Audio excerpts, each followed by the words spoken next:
Hebreus capítulo 2, versículo 3. É a segunda mensagem que nós estamos pregando nesse versículo.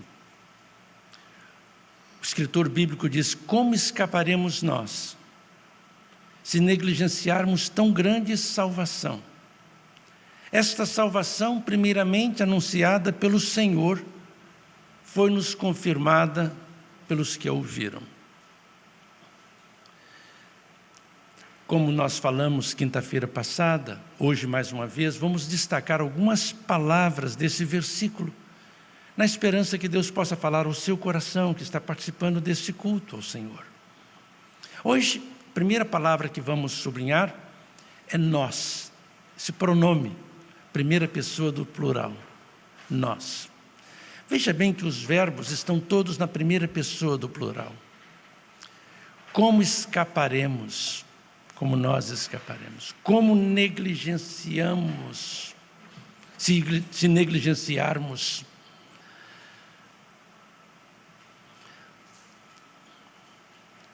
Esta salvação, primeiramente anunciada pelo Senhor, foi-nos confirmada. Então nós temos estes verbos na primeira pessoa do plural, esse pronome.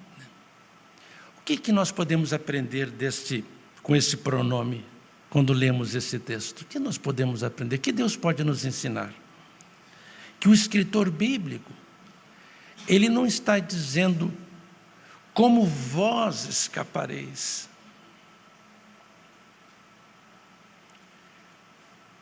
Mas ele se inclui.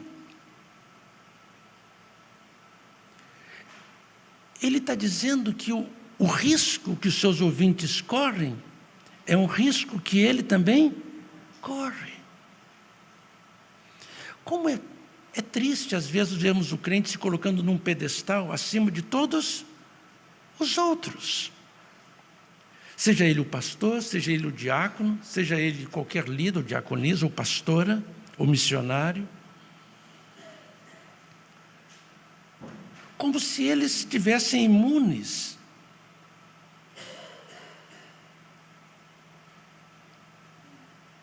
daquele risco, daquele problema.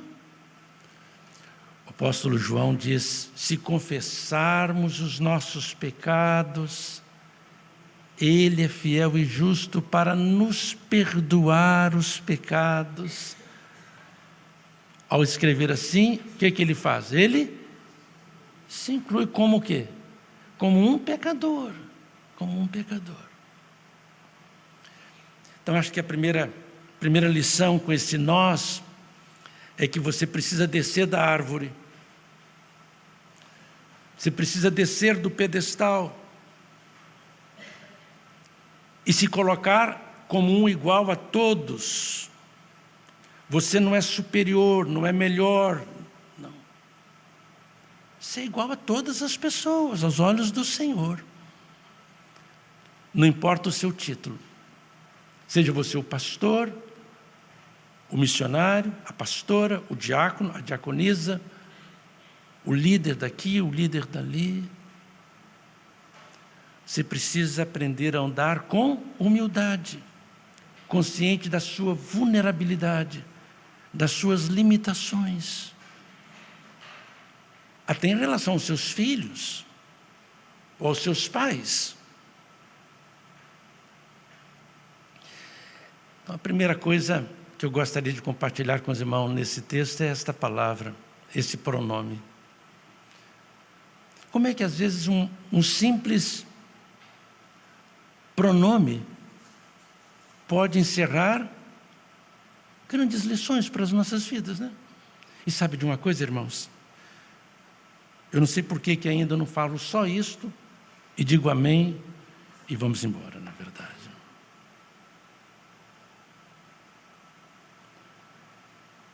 Porque, na verdade, não é pelo muito falar que nós seremos ouvidos, na verdade.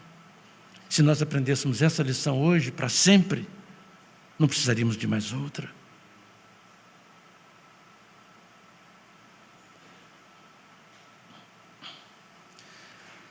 Uma outra lição que eu gostaria de compartilhar com os irmãos nesse texto, vou aproveitar esse momento,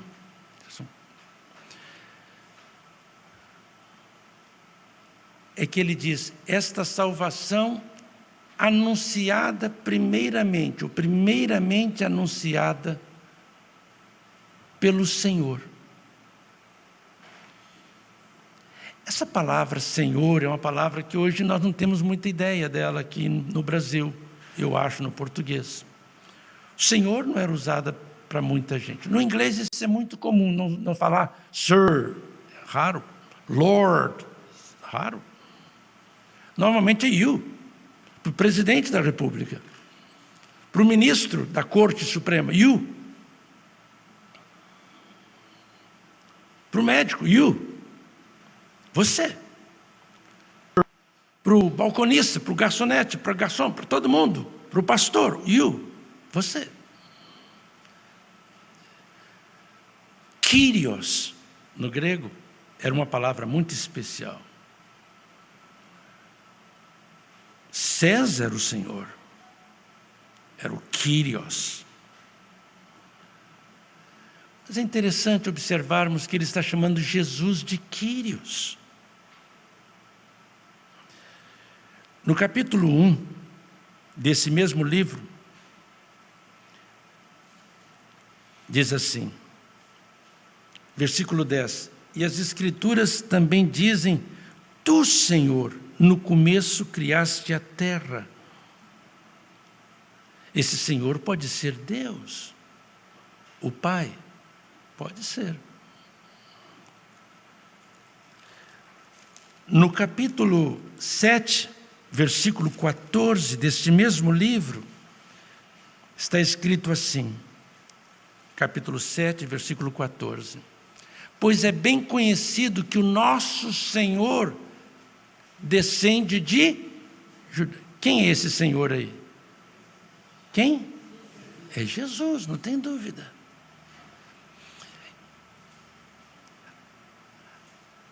Há vários versículos em Hebreus, há várias ocorrências de Kyrios em Hebreus, mostrando isso. Versículo 21 do capítulo 7 mesmo. Mas ele se tornou sacerdote com juramento quando Deus lhe disse: o Senhor jurou e não se arrependerá, você é sacerdote para sempre. O Senhor jurou, é Deus o Pai. Está falando de Jesus, que será sacerdote para sempre. Então veja bem que o escritor bíblico usa Kyrios apenas para duas pessoas ao longo deste livro. Essas duas pessoas são quem?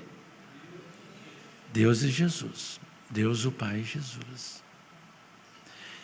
Então vamos voltar para 2:3. Poderíamos mostrar outros textos que mostram que Jesus Cristo é o Senhor. Ele é o Senhor. Na mesma posição que o Pai. Ele é o Senhor. Há outros textos, me faltaria tempo, né?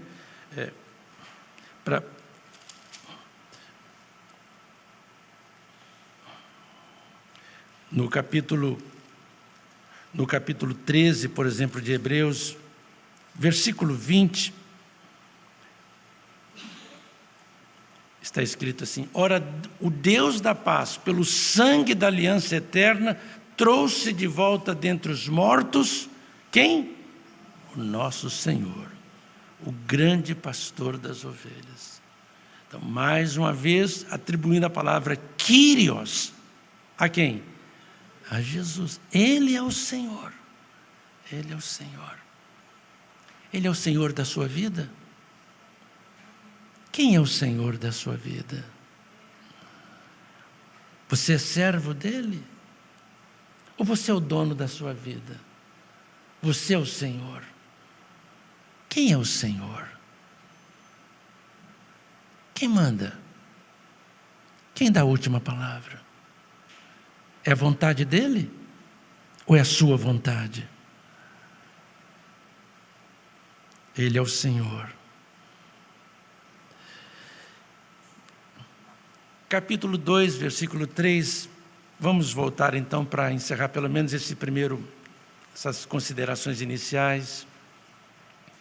Aí ele diz, essa salvação primeiramente anunciada pelo Senhor.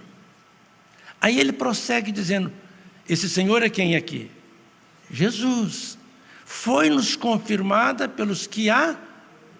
Quem foram os que a ouviram? Foi-nos confirmada pelos que a ouviram.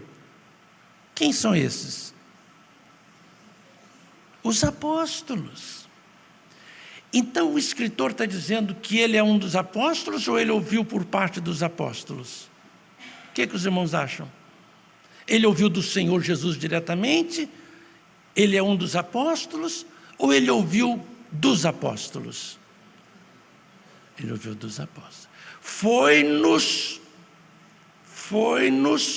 a nós confirmada pelos... E quem foram os que a ouviram? Ouviram de quem? Do Senhor Jesus. Então nós aprendemos hoje que o escritor da carta aos Hebreus não foi quem? Um apóstolo.